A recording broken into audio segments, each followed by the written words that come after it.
Canada's ambassador to China was in Vancouver today before heading back to Beijing following what has been a pretty controversial week. John McCallum says he now regrets confusion caused when he suggested Meng Wanzhou had a strong case if and when the Huawei CFO fights extradition to the U.S. The CBC's Laura Lynch was at the event McCallum attended earlier in Vancouver, and she joins us now. Hey, Laura, thanks for being with us. Really appreciate it. Vassy. What did the ambassador have to say?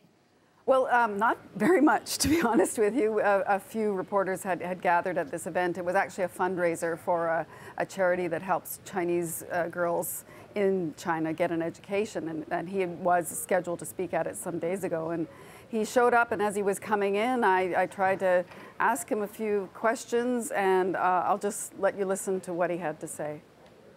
I'll just say my statement speaks for itself, and I'm going back to China tomorrow, and my first order of business is to see Michael Spavor and Michael Kovrig within the first week of my return, and that is my top priority. Did you offer your resignation to the Prime Minister? Excuse me, I am late for my lunch. What makes you the qualified ambassador now that you said those things? So, Laura, with respect to the two Canadians that the ambassador just named, Michael Kovrig and Michael Spavor, what happens next? Well, in fact, Vashi, we stayed until after he was finished his event and asked him some more questions about the two detainees. And he said that he's got provisional dates to see them in early February. I mean, this has been an awfully tough week for him politically, as you know, because of what he said. He was willing to talk about that one narrow thing. I should say that in his remarks at this event that he was at, he tried to make light of the fact that he had been getting into trouble over all this by saying he wasn't going to talk about Canada-China relations because it had been in the news so much, and people laughed.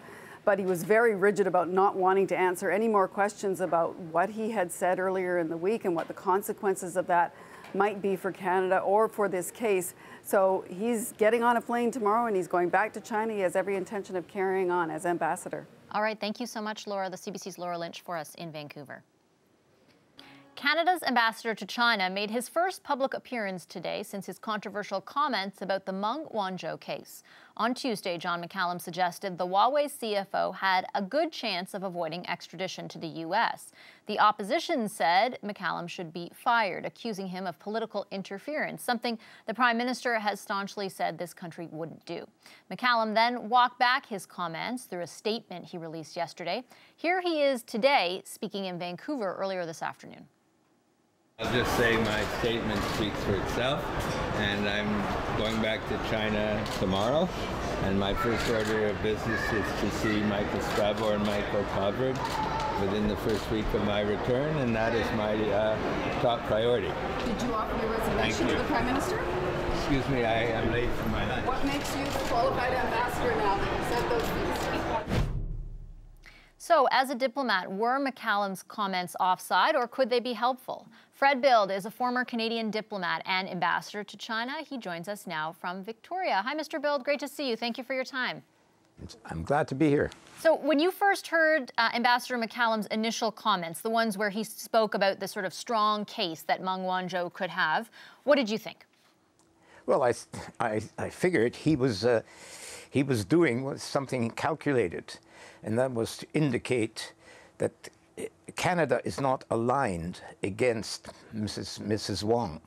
Meng, that she has that we take a very favorable approach to her, that we will give her every break that the rule of law in Canada will allow in such a case, and we will let her mount a defense that is solid and that will be definitive. And that was my reading of it. I thought that the way he detailed the strength of her case was quite persuasive. You know, most of us who've been following this case closely have looked at those details right from the beginning for a long time, and it was high time that somebody mentioned them. Now, was that an effort from him to influence the way the case would be handled in court? I think not. He knows very well that's not his role, but he does know what his main role is, and that is to explain the Canadian judicial system to the Chinese people and to the Chinese government that it will take a long time before you can bring Chinese authorities around to believing how much we do respect the rule of law and to what extent we let it interfere with what we do. It's very, very difficult for them to understand. They come from a country where the government is one party, has one huge party behind them, and it's a one-party system, and they can intervene in anything to achieve their ends. It is very hard for them to believe that the executive in this country could not intervene in a case which is so important to them and which can hurt our bilateral relations. Okay, Mr. Bill, let me pick up though quickly on two things that you said there, because you called the arguments he laid out centered around her defense persuasive. Other former ambassadors, for example, have called those comments not persuasive but inappropriate. Why do you think it was appropriate for someone in John McCallum's position to make that kind of commentary? Because it is very appropriate for an ambassador in the course of his job of explaining to the Chinese people and to the Chinese government how our government operates, how our judicial system operates. This was a perfect instance in which he could make that clear. And what he did make clear is that she would get all latitude in creating her defense and in influencing the outcome. He also said, though, that he released a statement yesterday saying that he regrets the confusion that those comments caused. What did you think of the statement and sort of apology that he issued?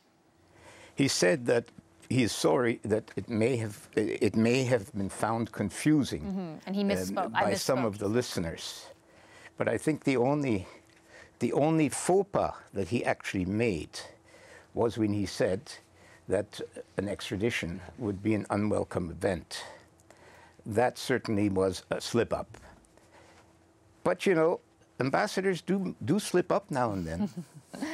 He also, he kind of doubled down on that today. The Toronto Star is reporting that in that luncheon that we showed him walking away, the visuals are on the screen right now, that he was at in Vancouver today. He did tell the Star from Canada's point of view, the Toronto Star, if the U.S. drops the extradition request, that would be great for Canada. Do you think that? Yeah, well, I think so too.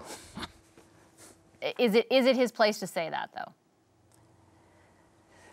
Why would it not be? He's not. It's not interfering in a judicial process. It's the Americans who have saddled us with this request. They can drop it at any time they want. We can't. I guess the question that some have raised this week, though, is that because of Canada's insistence since this event happened on December 1st, when the two Canadians, this arrest happened and then the two Canadians were detained, the government has insisted we are a rule of law country. This is completely apart from anything political that could be happening. They've really, really stressed the idea of a lack of political interference. And the concern raised this week is that some of these comments could give the impression that maybe something else was possible. Do you think that's true? Well, there is no evidence that there are any special talks going on between Ottawa and Washington trying to get the Americans to drop this case. Mind you, I would be surprised if it hadn't occurred to somebody on the American side. How could we really get the Canadians out of this patch? But as far as I can see, there have been no talks that way, and there have been no motions made.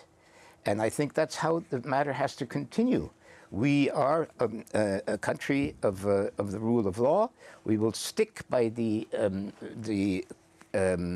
terms of the treaty of extradition that we have with the United States, and we will respect them completely. Okay, I have to leave it there, but thank you very much, former Ambassador Fred Bild. Appreciate your time. Thank you.